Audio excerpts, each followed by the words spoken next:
Next gen ஆன்மீக அன்பர்களுக்கெல்லாம் அடியனுடைய ஆசீர்வாதம், வாழிய நலம்.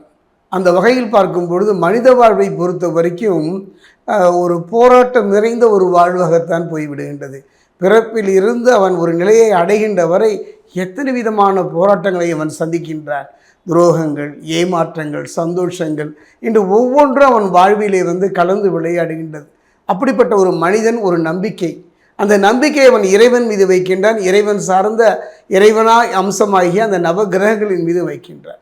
அதைத்தான் ஜோதிடம் என்பார்கள். அந்த வகையில் பார்க்கும்பொழுது நமக்கு நம்பிக்கை இருக்கோ இல்லையோ நவ கிரகங்களும் நம்மை நகர்த்தி கொண்டு தான் இருக்கின்றன.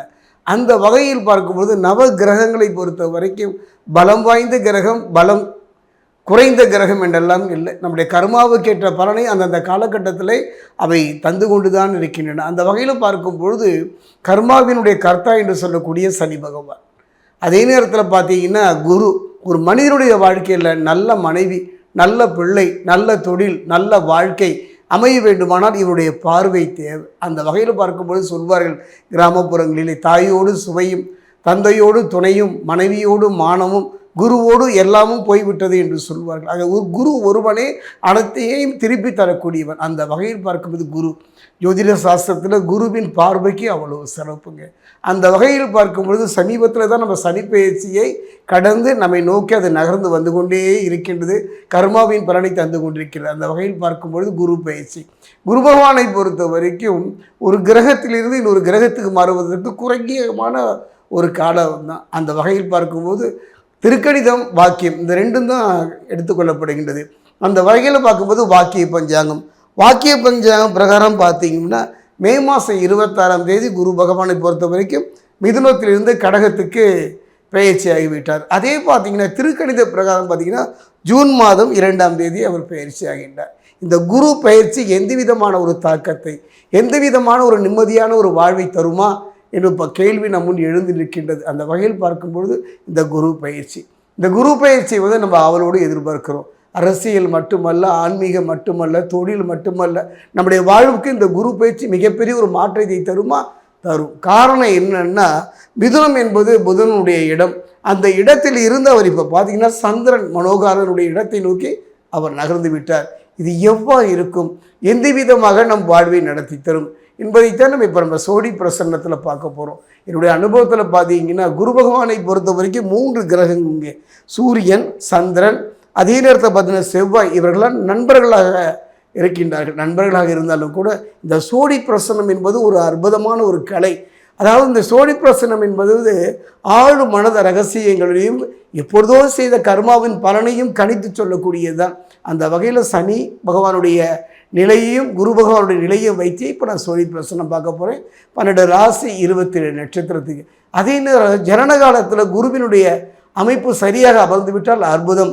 அவ்வாறு அமையவில்லை என்றால் சில மேடு பள்ளங்களை நாம் கடந்துதான் வர வேண்டும். அந்த வகையில் பார்க்கும் பொழுது இந்த குரு பகவானுடைய பார்வை அப்படின்னு எடுத்துக்கிட்டிங்கன்னா, குருவினுடைய பார்வை எடுத்துக்கிட்டா 5, 7, 9, இந்த 5, 7, 9 குருவின் பார்வை படுகின்ற இடம் அற்புதம். அந்த அற்புதமான இந்த குருவினுடைய பார்வை, இந்த குரு பயிற்சி 2026 எவ்வாறு இருக்கும் என்பதை இப்போ நம்ம சோழி பிரசனத்தில் பார்க்க போகிறோம். கன்னிராசி அன்பர்களே, 2026ஆம் ஆண்டுக்கான குரு பயிற்சியுடைய பலனை நாம் இப்போ பார்த்துக்கிட்டு இருக்கோம் சோழி பிரசன்னம் மூலம். அந்த வகையில் என் அன்னை பிரத்யேகரா விஷ்ணுமாயினுடைய பரிபூரணமான ஆசை இந்த சோழி பிரசன்னம் பார்க்கின்ற கேட்கின்ற உங்கள் வாழ்க்கையில் அமையும்.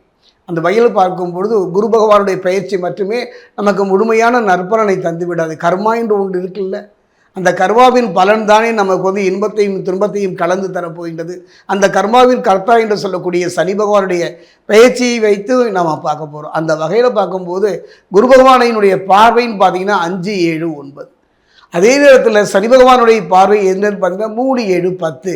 அந்த வகையில் பார்க்கும்போது சனி பகவானை பொறுத்த வரைக்கும் 7ஆம் பார்வையாக கன்னியை பார்க்கின்றார். அதே நேரத்தில் குரு பகவானை எவ்வாறு இருப்பார் என்பதை இப்போ நம்ம சோழி பிரசன்னத்தில் பார்க்க போகிறோம்.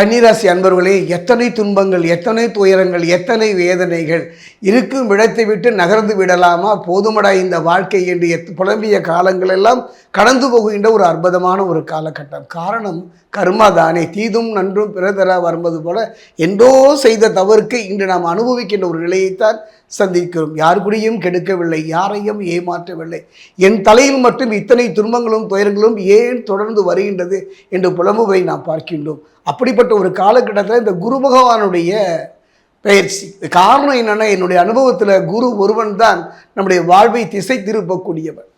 குரு ஒருவன் தான் நம் வாழ்வில் சந்தோஷத்தையும் நிம்மதியும் தரக்கூடியவன். இழந்ததை திரும்ப பெற வேண்டுமானால் குருவினுடைய பார்வை மட்டுமல்ல, குரு இருந்து விட்டாலே போதும். ஒருவனுடைய ஜனன காலத்தில் குரு அவ்வாறு அமைய விட்டாலும் கூட வாழ்கின்ற காலத்தில் ஏதோ ஒரு கட்டத்தில் குரு பகவானுடைய பார்வை கிடைத்து விடாதா என்றெல்லாம் நாம் இயங்குகின்றோம். அந்த வகையில் பார்க்கும்போது கன்னிராசியை பொறுத்த வரைக்கும் கண்டக சனியாக இருந்தாலும் கூட கடுமையான நோயினால் கையில் வாங்கின பையில் போட்டேன், போன இடம் தெரியலை என்று புலம்பிய ஒரு காலம். எவ்வளவுதான் சம்பாதிச்சாலும் சம்பாதிக்கின்றது அத்தனையுமே விரைய செலவைத்தான் சந்தித்தோம். கடுமையான போராட்டங்கள், ஜான் ஏறினால் முடம் இறங்குகின்ற ஒரு நிலையைத்தானே சந்தித்தோம். யாரை நம்புவது, யாரை நம்பாமல் போவது என்றெல்லாம் குழம்பிய காலங்கள் மாறுகின்ற ஒரு அற்புதமான ஒரு தருணம் இந்த குரு பேச்சு. காரணம் என்னன்னு பார்த்தீங்கன்னா, கன்னிராசியை பொறுத்தவரை 11ல் லாபகுருவாக இருக்கின்றார். தொட்டது துலங்கும். வாழ்க்கையில் மதிமேல் பூனையாக இடமா வளமா என்ற குழம்பிய நிலை மாறி தெளிவான தன்னம்பிக்கையோடு ஒரு முடிவை எடுக்கின்ற ஒரு சூழ்நிலை வரும்.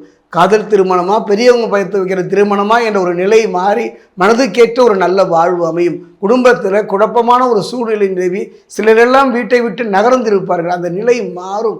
பிள்ளைகள் மத்தியிலிருந்து வந்த கசப்பு நிலையெல்லாம் மாறுவதையெல்லாம் கண்கூடாக காணலாம். அதே நேரத்தில் எளிதில் யாரையும் நம்பிவிட வேண்டாம். காரணம் சனியுடைய பார்வை கண்டக சனியாக இருப்பதனால ஆற்றுல போட்டாலும் அளந்து போடு என்பதை போல நம்முடைய அந்தரங்க விஷயங்களை பிறரோடு பகிர்ந்து கொள்ளாமல் இருப்பதே சிறப்பு. தவறான பாதையை நோக்கி மனமும் உடலும் செல்வதை இந்த கண்டகச்சனி காலத்தில் நான் அறிந்திருக்கிறேன். ஒரு மனிதன் கண்டகச்சனி காலத்தில் மனமும் உடலும் தவறான பாதையை நோக்கி செல்வதை நான் பார்த்திருக்கிறேன். அந்த வகையிலும் மனதையும் உடலையும் சரியான பாதையில் அமைத்து கொண்டு விட்டாலே போதும். அதே நேரத்தில் கவலையே பட வேண்டாம். முன்வைக்கும் இடத்தில் பூ வைப்பது போல இழந்ததை திரும்ப பெறக்கூடிய ஒரு அற்புதமான தருணம். நிறைய அடுக்கி கொண்டே போவதை போல பார்த்தீங்கன்னா, அதாவது ஒரு தவித்த வாய்க்கு தண்ணீர் கிடைப்பது போல, பசித்த வயிற்றுக்கு ஒரு கவலம் உணவு கிடைத்தது போல ஒரு அருமையான சரணம் இந்த குரு பகவான். குரு பகவானை பொறுத்த வரைக்கும், கன்னிராசியை பொறுத்த வரைக்கும் பார்த்தீங்கன்னா, இப்போ 11ல் லாபகுருவாக இருக்கின்றார். தொழில் இல்லாதவருக்கு ஒரு நல்ல தொழில் அமையும். தொழிலை நடத்த தடுமாறி அந்த நிலை மாறி தொழிலை தன்னம்பிக்கையோடு நடத்துவதற்கான ஒரு அற்புதமான ஒரு வாழ்வு அமையும். ஒரு நல்ல புதிய தொழிலை தொடங்குவதற்கும் சில வெளிநாட்டு முயற்சிகளில் வேலை தேடி செல்வதற்கும் அற்புதமான ஒரு தருணம். நல்ல படிப்பு, நல்ல அறிவு, நல்ல திறமை இருந்தும் வெற்றியை நோக்கி நகரவில்லை என்று கலங்கியவர்களுக்கெல்லாம் ஒரு அருமையான ஒரு சந்தர்ப்பம். அதே நேரம் அரசு துறையில் வேலை செய்பவர்கள் சற்று கவனமாக இருந்து விட்டாலே போதும்.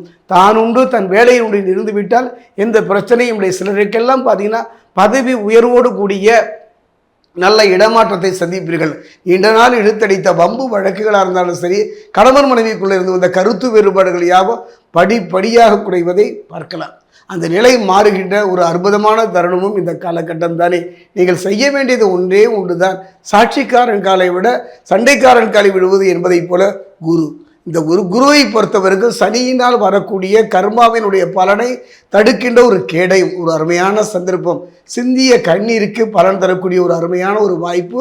இந்த 2026 12 ராசி 27 நட்சத்திரத்தில் அதிக நற்பலனை பெறக்கூடியது ஒரு கன்னி ராசியாகத்தான் அமையும். என்ன சாமி, கண்டக சனியாக இருக்குது, இப்போ போயின்னா சனி பகவானை பொறுத்த வரைக்கும் தவறான பாதை, தவறான எண்ணம், தவறான மனிதனுடைய தொடர்பு தானே பாதிப்பார்.